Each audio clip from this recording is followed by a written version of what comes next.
My name's John Sullivan. I am the chair of the Emerging Leaders Steering Committee. I'm going to give kind of a brief intro of what we're looking at today and how things are going to go. Just thumbs up. You guys can see my screen okay? See the PowerPoint? Yep. So the agenda for today, we're going to kind of review some of the CSIA Emerging Leaders activities. And we're going to go into a peer group discussions with Exotech. We've got Don and Jack here. Darren will kind of introduce them a little more. And then we'll go ahead and do some social breakout groups as well. So at the end, so a little bit of what's going on. So CSIA Emerging Leaders, the goal here is to develop aspiring individuals to promote their capability as a leader inside their organization and externally. We've got a steering committee that's put together to try to help generate the content and build up the group. We've got Darren with Interstates. We've got Greg with NTH, Keith with Huffman, myself, I'm with DMC, and realistically, we're looking at you. There'll be a survey at the end. We are looking to grow the steering committee. So if you're interested in being part of the steering committee, feel free to fill out the survey. There'll also be a survey for interest in peer groups, as we believe, based on the executive conference, we believe there's a strong interest there in forming some more emerging leader peer groups. So after you hear about how awesome they are, we'll kind of have a survey out there for you to see if you want to sign up for one. Next events, we're going to start a regular cadence. The idea is the second Thursday of every other month at 11 a.m. Eastern. I realize it's the first Thursday of the month. It was due to conflicts with the first round of scheduling, but moving forward, we're going to be looking at the second Thursday. So we do have a November 16th meetup and happy hour at the Rockwell Automation Fair. This invite is on the CSIA website with more information. December 8th will be an effective coaching webinar. This one will be based on DMC's leadership development program. I will be the one presenting it. February 9th, strategic prioritization. This one, the full outline is not all the way out there, and there's not a way to sign up for it yet, but expect that in the next month or so. April 13th, we've got giving feedback. And then May 15th, we're going to do an executive conference happy hour and lunch. We did a little bit of a happy hour at this executive conference this year. It was wildly successful. It's now going to become an official part of the event. And so we're going to kind of continue to expand things there. There may be some other things like the Rockwell Automation Fair meetup and happy hour. If there's major conferences in the US, we're going to try to organize people to get together. How do you get involved? So there's a LinkedIn group. Everything that goes there is posted. There's a CSIA forum, a newsletter sign up. If you sign up for the newsletter, you will get emails on all this stuff directly. You have to sign up explicitly for this newsletter in order for us to email you because of kind of the rules on setting that up. And then there will be a survey that goes out to look at either joining peer groups, engaging as a peer group leader, or engaging with the steering committee and other ways to be involved. So feel free to fill it out. I'm going to put these links in the chat. They will also go out to all attendees and everyone who signed up after the meeting. With that, I'm going to pass it over to Darren and let him introduce the team here. Yeah, you bet. Thanks, John. As John said, Darren Dielman with the Interstates. I've been with the Interstates in the systems integration world for 10 years now, and have had the pleasure of working with our two guests here for Don for many years. I've been in a peer group now facilitated by Exotech for, I think, 8 total years. So Don, maybe just quick name roll, if you would, and how long you've been in the industry? Do you really want to know that one? Well, you can decide. Yeah. So obviously I've been in this industry for before it was actually called systems integration, right? It was back when automation was just a big thing. And so we were doing automation. And when you went to a dinner party, people would say, what do you do? I do automation. Oh, you're one of those guys put my husband out of work. So we decided, no, I do system integration. And they don't ask any questions when you say that, right? So yeah, been with Exotech here since the mid-90s, and Exotech is just a company. We work with system integrators all over the world. I'm a couple hours away from getting on a plane and go to Germany, for instance. Yeah, been doing peer groups for a very long time. We'll get into a little bit more of that when Jack introduces. So obviously very busy, very active with CSIA, been in a number of the different committees in CSIA, best practices, benchmarking, yeah, a bunch of them. So Jack, do you want to pick it up from there? Sure. I'm Jack Barber, also with Exotech. I spent my first 30 years of my career at a company called National Instruments, which was in the more in the test and measurement space, but found my way to CSIA, representing their system integrated program in the late 1990s. Became a huge advocate of this association that was sharing best practices on how to do system integration successfully. Made it a requirement for the top level of NI's partner program, and I'll say I retired from NI 4 years ago to join Team Exotech and pursue my passion of helping leaders in the system integration business run successful businesses. Cool, thanks, Jack. And so for all those on, thanks for joining. There's at the bottom a button for the chat. And if you've got a question, I'm going to kind of quote unquote moderate this. Jack's going to run through some information, and I'll try to work the questions in if people have questions as they come up. We'll have a little bit of time for Q&A before we break in and just do a few minutes of social time at the end. So Jack, I'll turn it over to you. And again, you pull up the chat, use the chat. I'll keep an eye on it, and I'll work those questions in. Super. I assume you can see my slides then? Yep. Okay, awesome. All right. Well, thanks again to the Emerging Leaders Committee for inviting us to share our thoughts and experience on creating effective peer groups. Let me orient you to what we're going to try to get through as efficiently as possible.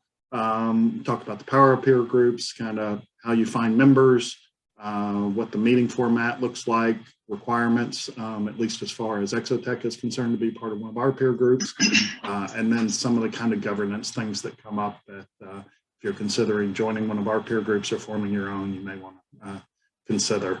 I'll start by just saying peer groups have long been part of the CSI community. You know, they promote the spirit of the kind of give one idea, take 10 ideas, which is, I'll say, the unofficial motto of our association. CSI even developed a document with some guidelines, although many of the groups are ad hoc, self-managed, self-formed. Anyway, so the document, it's available on the CSI website, and we can make it available to you. I consider it just kind of an outline of things to think about when forming a peer group, and we'll touch on many of those things today. We'll also, this presentation is available if you want to have this checklist for yourselves. But we've been asked to share kind of our experience with our peer groups, and I say our with some emphasis because sometimes you know, a lot of our participants in our peer groups are CSI members. It's not necessarily a requirement though, and Exotech is an independent organization, kind of infamously known as the auditors, and we provide lots of services to our community, peer groups being one of those things that we do.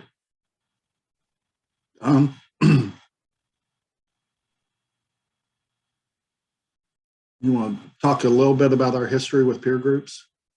Yeah, so I mentioned it's set up Exotech in the mid-90s, and we actually started our first peer group. It was an executive peer group, and it was followed pretty quickly by an operational peer group. Let me explain a little bit of how that laid out. So there's a group of companies. Interstates actually was in the very original peer group. They were significantly smaller. I think, Darren, total annual revenue at that point was like $2 million, right? So a huge amount of growth since then. The exec group then had another peer group that was called the operations peer group, and it was basically the lieutenants to all of those same companies. And it's been great for me because I've been able to watch people kind of grow from one of those peer groups up into the next peer group. And Darren is a good example of that. So yeah, we've been at this for a long time, since the late 90s. We've got peer groups that have been in place for over 10 years. And they're effective enough that people, even though you'd think, well, geez, haven't we learned enough from each other? It's when you're faced with a problem, when we were faced with peer group. when you're faced with things like COVID coming out, it's nice to have somebody else to talk to, right? So that's our background. Right. It's been a pleasure, as I said, for me to watch these leaders grow up through these peer groups. Awesome. All right, so let's just kind of run through this as quickly as possible. Let's start, Don, with the question of why join a peer group. I'll say for myself that over the last couple of years, Exotech has just seen a dramatic increase in our peer group participation, both in the number of groups that we're fortunate enough to be able to facilitate, as well as the number of participants in those groups. To be fair, I think this is partly due to COVID. Folks suddenly realized they didn't have all the answers. So joining a peer group that, fast learn from each other became almost essential. But I will say that, as folks began participating in the peer group, I think our communities have just recognized that there's value, not just in exchanging ideas, but part of professional and leadership development. I'll say most recently, our clients have seen peer groups as a kind of integral part of that development effort. Maybe they have other leadership development activities, but being able to insert their leaders into peer groups where they can learn from each other, not just rely on the knowledge within that particular organization, is a way they can demonstrate that they're investing in their leaders. And with retention being an issue, not only in our industry, but others, showing ways that you're willing to invest in your people is, is something I think our community has latched on. I think a couple of other concepts around why join. I know in the executive peer groups, it's lonely at the top, right? So they want to have people that they can talk to about, just bounce ideas off of and things of that nature. You take a look at the IT/OT peer group. They just speak a different language. I got to tell you, when we're facilitating that one, only a little bit of it's in English, right? The rest of it's in acronyms and everything like that, right? So it's just that common language that people get to talk. And then when I think about things like the OE peer group, where we involve people from even from Europe and stuff like that. So you're getting a very broad perspective of people with exactly the same issues from, potentially different parts of the world. And it's, I think, a great learning experience. People can get, we'll hit on this concept of I wish I knew. They can ask a question and get an answer fairly quickly on some of those. Yeah. And I'll say one other kind of indication of the value of these groups is, and it's really been, I don't know, heartwarming is the right word, but it's been very satisfying to see that we'll get people that move on in their careers, and maybe it doesn't make sense to be part of that peer group, and they're very quick to say, oh, but I'd like so-and-so to participate who's going to be filling my role. It just goes to the value not only of people renewing within the same group from year to year, but seeing enough value that they want to pass it along to their fellow employees. Yeah, sure. Right, Darren's a good ahead, example Darren. of that. Yeah, I wanted to quick jump in. I think there are a ton of benefits of joining, as is why, and we saw a lot of interest back at the CSIA conference, which is why we selected this topic, right? We heard at our focus group tables we did. And I understand there may be people that might be hesitant, or your first reaction is, wait a minute, you want me to join a peer group where I'm going to share information with people that I might be competing with? I get that. I get that. And if I rewound myself, 8-9 years ago, I had some of those, early on reservations. But I tell you what, and Don spoke to the growth our company has seen, over the last couple decades for sure. The information, the even being pushed, we get to the point where you've got peers of yours challenging your thought process on things. It's not all just sharing an idea here. You can issue process, you can get challenging feedback. So I get there's that hesitation, and I'm sure Jack will talk about, some of the agreements that we all enter into around confidentiality, and how, in my experience, there's a high standard for honoring those agreements. And, I'm not saying there's probably not examples where that hasn't worked out, but I think for the most part, and with especially the facilitated groups by Exotech, I've not seen that be an issue. Yeah, and we'll touch on more what Exotech does within our groups to make sure that competitive issue doesn't stop people from being able to fully participate. So, so let's move on to, okay, first of all, membership consideration. So what is the focus of a group? In our experience, you want to form a group around areas that aren't too broad and conversely not too focused. For instance, we quite frankly struggled in forming a group that was too general, one that was based around vendor relationships. The individual participants didn't have enough in common to really have that be a cohesive groups. On the other hand, we'd suggest avoid being too narrow. Don't mean to pick on leadership development. It's a great topic area, but if you're going to pick something that's very specific to a topic, you might exhaust that topic. And then the question is, will the group move on? It may be a good topic within a group, but our recommendation, what we've had the most success with, is role-based groups. So it's hard with titles sometimes to know exactly, if those are the right people in the group, because titles mean different things to different people, but we try to find out, well, who's accountable for the project management in the organization? Who's accountable for the business development in the organization? When you put people that have that similar roles, they have common care-abouts, they have common challenges, common goals, and we found that those tend to have a lot of relatability and a lot of longevity in those informing peer groups that way. So that would be my first suggestion. Next question on membership is, well, how many people do you want in your peer group? We found that 7 to 8 is a pretty good number. If you have less than that, you're kind of wanting more ideas, more inputs into the discussion group. We'll grow a group to as many as 10. If you get beyond that, we've actually gotten the feedback from individual peers that they're not getting to share enough of their ideas. It's really that's also heartwarming to me is, look, they want to contribute to each other. And if the room gets too full, they don't have enough of a voice. They don't feel like they get to contribute to their peers. So that's what we've seen as a target number works best. Don? Yeah, I think the other thing around the members to keep in mind is, and we stress this a lot, and that is openness and honesty, right? So this is not our peer groups, or peer groups in general should not be a place where you're in there, pounding your chest about how good you are or anything like that. It should be about a really open and honest conversation. Fitting in with that concept that Jack mentioned earlier, give them one idea, get 10 great ideas in return, right?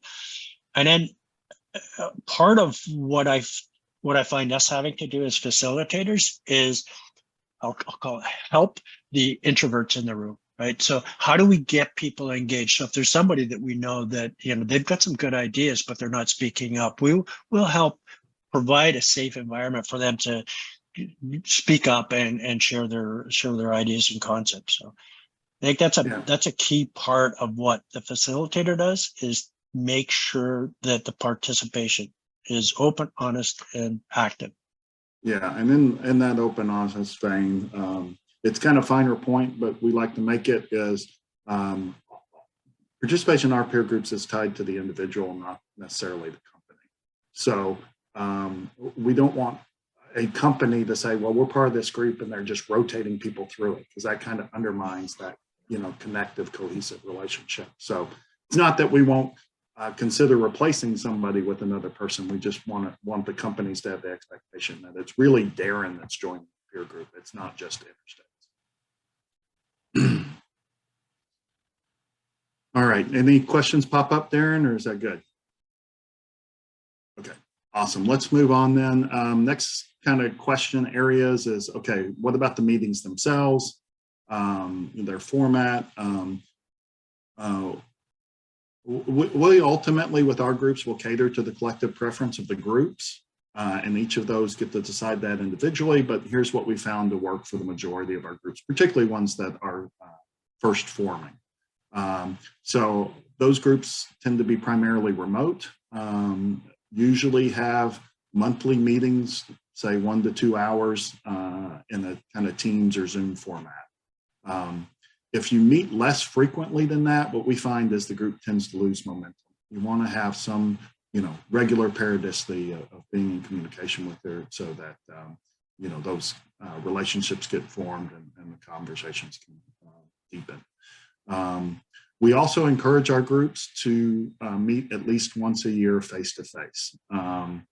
Until you've had the opportunity to meet face-to-face, in a meeting, you may underappreciate it, but Darren, you've been through both. You know, the remote is great from an access perspective, but ultimately, though, again, peer groups is a lot about relationships as well as the information exchange, and it's harder to do that in a completely remote format. Yeah, I agree. It's just not the same, right? You can, you know, the technology available today, right, makes it possible, which is great. And, you know, at the end, I got a question I want to kind of throw out and talk about, you know, well, what if you're not ready or your company's not ready to support you in something like this? I'd like to talk about that at the end, but I think the in-person portion is important. Sure. A little bit more details in the format. You know, we try to vary things up and keep them flexible, but some of the things you might think about with respect to your peer group. One is we do have the concept of what we call in the virtual format a virtual host. So somebody is designated for each meeting to be the host, and they have the opportunity to present more about themselves and their company, as well as pick a couple of the topics. We like to call them give and take topics. You have give topics where you want to share information with the group, and take topics where you're looking for feedback about something. So just, you know, puts a little skin in the game. You know, that somebody is stepping up to the plate each month to provide content or help determine what the content is.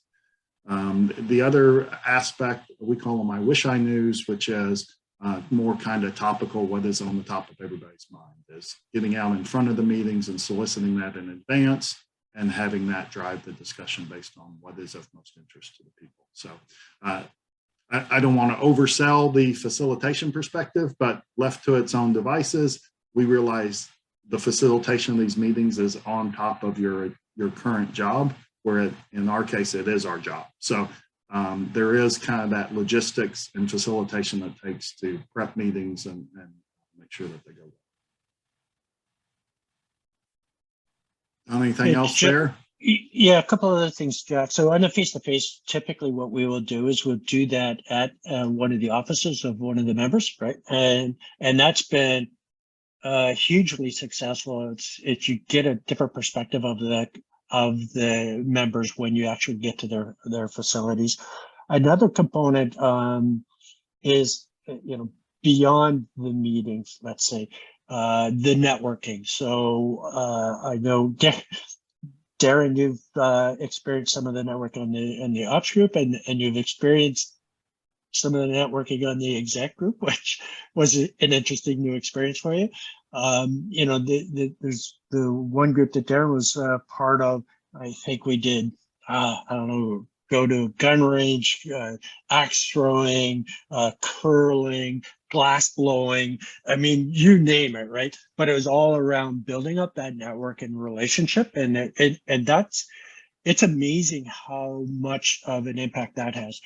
One of the things that we're doing right now with some of the newer groups that have formed as well is keeping the I Wish I Knew a little bit more active. So Jack, on a weekly basis, will grab an I Wish I Knew that we didn't get to in a particular meeting, and just get that into the sort of the email network and get people talking about it via email. So I think those are critical to keep the peer groups vibrant.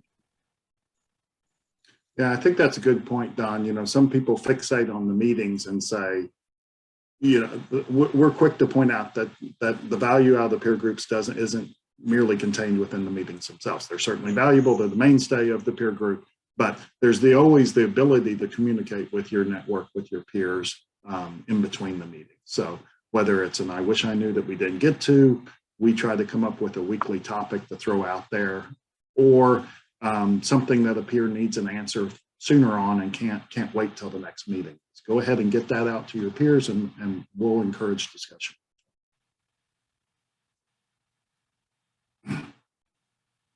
All right, let's move on. A couple more topics, and then we'll open it up for questions. Of course, if it's relevant, then put it in the chat. So I labeled this as requirements.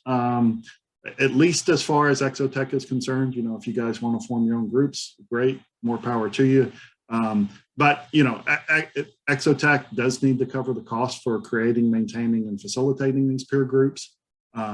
We do that by charging each of the members a participation fee, and it depends on a little bit on the format and whether or not we need to cover our costs for a lot of face-to-face meetings. But most groups start out at $250 a month towards the cost. We do ask for folks to commit to a 1-year period for joining the group. We don't want people to just come in and say, well, I want to kick the tires for a while. If you're serious about joining a peer group, then you need to be able to give it a while and make sure that you see that value. Also helps with the cohesiveness of the group, not to have people come in and out. So I would encourage you to have folks that if they're joining a peer group, to not do it casually and say they're gonna stick in for a year and see the value. And I think in most cases they'll continue to stick in as long as that is their primary focus of their role. Yeah, I think that's another observation, Jack, is if the cost is zero, the value is perceived as zero as well, right? So people will blow meetings off fairly quickly. But if they and their company have made a commitment, financial commitment, and it's not significant, but if they make that commitment, then they will participate for sure. Yeah, and if we see participation waning, then as facilitators, that's part of our responsibility as well. The reality is the value is created by the collective sum of the peer group. So if people aren't participating, then they're really not only not serving themselves, but they're not serving those in the peer community. So we do put in a high standard. Go ahead, Darren. Yeah, I was going to say, I think there is a lot of value in the facilitated peer groups, right? So there's a cost and commitment, as you noted, but there's definitely value in that, right? I've been a part of groups that try to self-organize. It is tougher, and there isn't the consistency, there isn't the standard. So that, I wanted to note that, right? That there is something tangible that definitely comes from the fees associated with that. Yeah, and I appreciate that, Darren, and we're not coming here the hard sell on facilitated groups. There have been free-forming groups and CSIA. We just, if nothing else, want to point out some of the pitfalls or some of the things that you should think about it, that you'll need to account for yourself as something like Exotech isn't facilitating. All right, let's wrap this up. A couple of governance questions because these come up all the time. I'll start with the first one, the legal consideration, Darren, that you kind of alluded to in the beginnings. We do ask our members to sign a participation agreement, primarily around confidentiality. We know that the whole intent of a peer group is to take ideas back. We just ask them to do it somewhat in an anonymous way. So it's not, hey, this is how John at DMC is doing it. It's, hey, I heard this in my peer group. I think it's something we should consider. A couple of the other kind of no-nos that we have, no solicitation. We find that our peer groups have great folks in them. You probably want them to work at your company, but obviously we're undermining a peer group pretty quickly if folks are getting poached to another system integration organization. We don't want to see that happen. So you'll just have to be content that you're going to get great ideas from that person. Not try to hire them all. We do have a concept of no collusion. We do see peer groups, members within peer groups partner together to benefit clients. That's certainly welcomed and encouraged, but certainly we want to be careful not to do anything that would be viewed as predatory towards a particular client. Let's see, what else? There were some questions about group, does the group focus over time, or how do you handle new members and whatnot? Again, as kind of facilitators, Exotech would handle that, which includes if somebody needs to drop out, finding somebody to replace it. So would be something in the self-forming group to consider, kind of how's that going to happen? If your group falls below the ideal set of members, who's responsible for going out and identifying additional members? How are you going to do that? What are you going to do to make sure that your ranks are filled enough to get the most value out of the peer group? Yeah, Jack, I think it's important to talk about the vetting as well. So if a new member is going to join the group, what's that process? Yeah, so in our case, if that's part of our responsibility is when we do identify a potential member for a peer group, because of the confidentiality, we first will take that person and the company to the existing members and say, hey, so-and-so from Acme Company is interested in joining. Does anybody have an issue with that? Perhaps there's a competitive issue that we hadn't anticipated or whatnot, but we want to first give deference to the current members, handle that first, and then we can go back to the prospective member and say, okay, now I can reveal who's participating in the group because nobody had an issue with you joining. Give them the same opportunity. Assuming there's not, then they sign the participation agreement. Yeah, I think the one other area we didn't touch on it too much here, but joint development, right? So sometimes you'll see groups where they want to jointly develop stuff. Some of the challenges with that is just IP protection and things of that nature. And it is tough to get some of that stuff to go through, but it has happened. Sharing of tools and things of that nature, that's something we'll often see as well. Certainly a ton of sharing of expertise. All right, I think that's all we had a kind of question. canned. So yeah. Jack, perfect timing. There's a couple questions popped in. First one from James. Have you seen vendors participate in the peer group structure? It's a good question. Not really the way our peer groups are set up. We are defining them around roles within a system integrator. So almost by definition, there are only system integrators participating. We do have vendors on occasion. If the peer group wants to hear on a relevant topic, we may invite vendors. We have invited vendors in to talk about certain areas. Yeah, I could talk to that a little bit further too. So particularly on our executive peer groups, sometimes we will have a guest company come in. It's been Microsoft Rockwell, Inductive, AWS, just to talk about where they see the future of the industry going. So they come in more as a guest. They participate for an hour, 2 hours, that sort of thing, and then they leave. And the idea there is to get information that is not just the sales guy out on the street pitching it to you. It's a little bit more strategic in nature. Good. We had another one pop in. Or John, were you going to add to that? I was speaking to this. One of the questions is, can I get a list of specific CSIA peer groups, or is it just emerging leader peer group? Speaking a little bit to that, the emerging leaders is sending out a survey to try to do some peer group matching. We expect that there are going to be some people in the emerging leaders group that are going to be really good fits for forming some new peer groups. But also there are a decent number. Jack, Don, you guys might have an idea of how many existing peer groups there are? I would say that there's probably 5 or 6 peer groups that are non-facilitated. And then I know, Jack, how many are we up to now? We're 8 or 9 peer groups of different styles. So let's just say 15-ish peer groups that already exist. Part of the survey has some interests for things that you care about, things that might make sense for you. And if there's some matching that we can do to an existing peer group, great. Otherwise, we, based on feedback from the executive conference, we strongly believe there's a large number of people who are not part of a peer group, and peer groups kind of have a max size. So there's probably going to be some new peer groups formed, and we will try to form them around, as they talked about, around like common interests, common title, common pieces. And so filling out the survey that I provided here and that I'll email out later will help us do a little bit of matching. And obviously we're not going to be like, oh, well, now you're assigned to this peer group. We're going to try to do some process the data and reach out to people and be like, hey, based on your interests and the interests of these other people, we think you might be a good fit for this peer group that is either facilitated or non-facilitated, and just do a little bit of pairing there. So that's kind of like the intent for what we're looking at.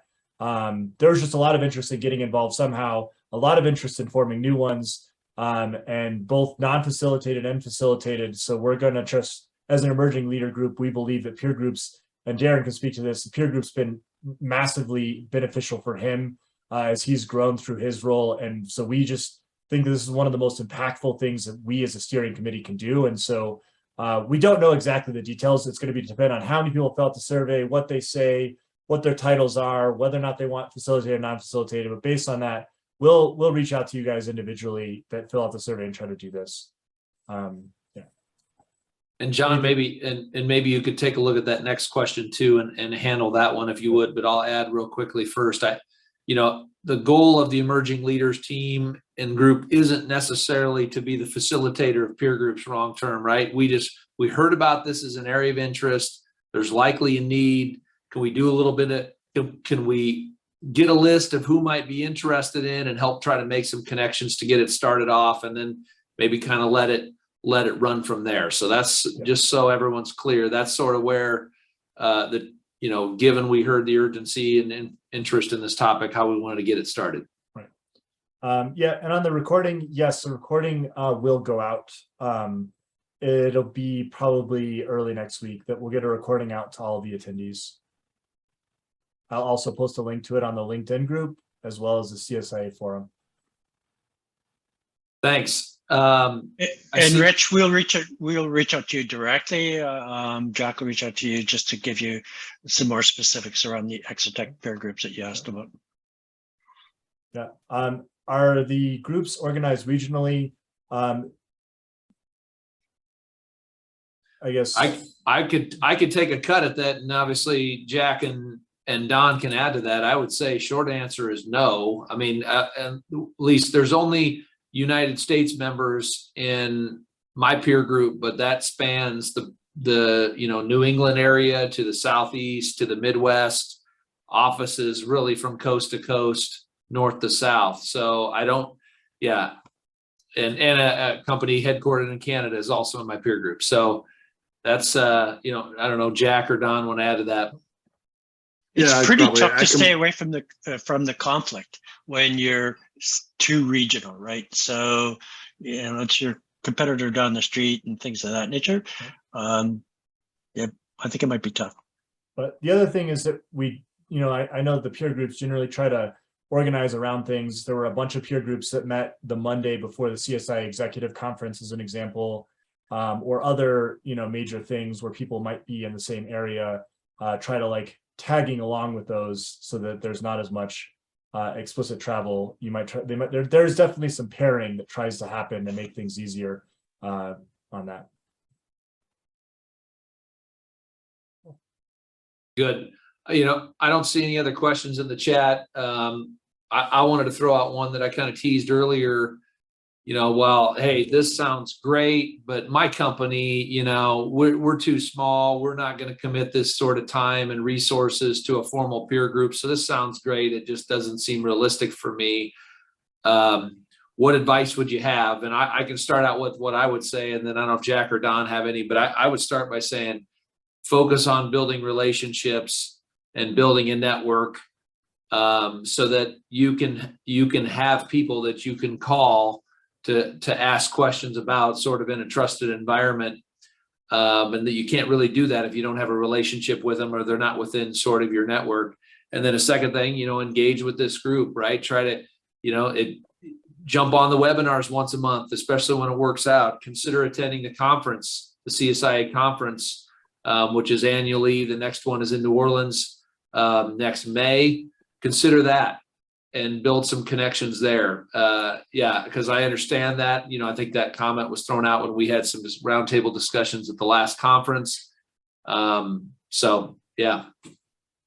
Any other comments, Jack or Don, on that? Yeah, if we're talking about a primarily remote peer group that's meeting an hour to two a month, you're really talking about a 1% investment of your time. And if you recognize that 10 ideas back for the 1 hour investment and you save yourself 10 hours, then great. But I'm not going to oversell it. I mean, ultimately you got to decide whether you're going to invest in yourself, invest in your people.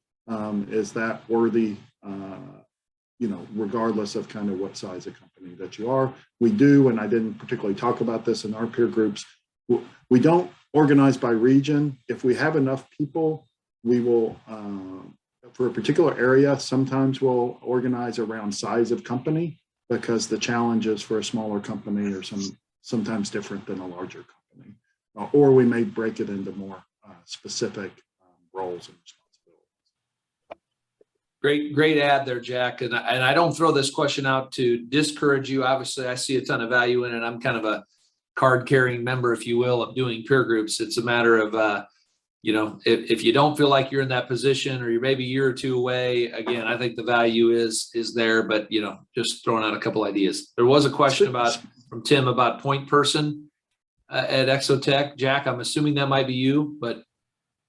Yeah, I was going to answer that one, Darren. It could be either Jack or I, but my preference is that you use Jack.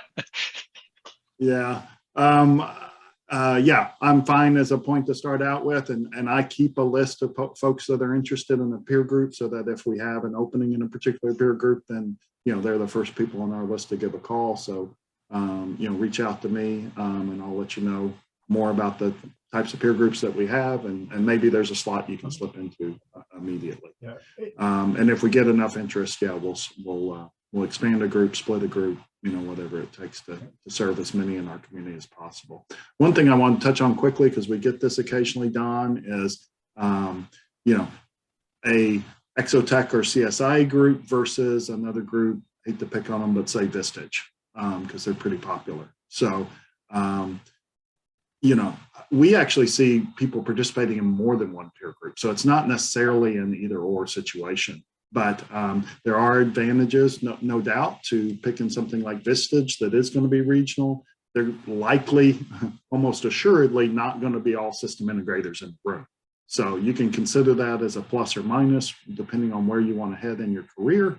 The one thing that you'll get from a CSIA group or an Exotech peer group is you'll be in a room with people that are in the same business that you are. And in our experience, that really deepens the conversation.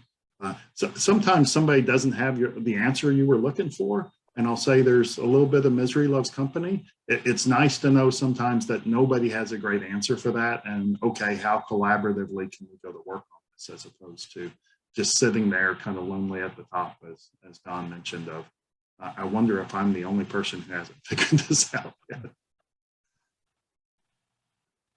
I wanted to touch base a little bit on the size comment that was we brought up earlier. And a good example of that is the project management peer groups. We have 2 project management peer groups going right now. One of them is for companies that are smaller in size and don't have what we call a PMO, project management office. And then the other one is for larger companies that have a more formalized project management organization to them. And it's an example where you just tailor the group to really fit what your current needs are. Good. Well, speaking of, there's another question. Where we may see our potential partners in innovation, kind of an online platform. So I think the question is, there's a couple of people from Ukraine. I think that there's reasonable options there for some all remote peer groups. If we get enough interest, we can look at facilitating that. Yeah, absolutely. So yeah, Yuri, one of our peer groups is good folks from Croatia. So, it's certain types of peer groups. It's certainly doable. You have to be a little bit careful when you've got somebody from, say, the Ukraine and somebody from California, because that's spanning a pretty long time zone difference. So that can create some issues. Cool. Yeah, I realize this. Thank you. Welcome. Yeah, and my advice would be to engage. Let us know that you're interested, what type of peer group you'd be looking for, and then let us help find a spot for you. Even if it's, and we have quite frankly had to do this with certain folks, is okay, yeah, we have some interest in that area yet. We don't have a quorum yet, but we'll put you on the short list so that when we do, you'll be the first that we call to start up this new peer group. Okay, sounds good, John. So I wanted to thank Don and thank Jack for their time and joining us to share about peer groups, and for all of you for joining in. John, speaking of relationship building, and we wanted to kind of close just a little bit here with just a quick short networking opportunity for those that can hopefully stick around. Yeah, it's too big of a group for everyone to be in one actual social thing. So I was going to do a couple breakout groups with about 6 people just to kind of connect, meet the people in, have some conversations and connect. I'll give maybe a minute here for people to jump off before I make the breakout groups, so one doesn't end up totally empty. So if you're going to jump off now and skip out in the last 10 minutes, feel free to jump off. Otherwise, in about a minute or two, I'll kind of make this these groups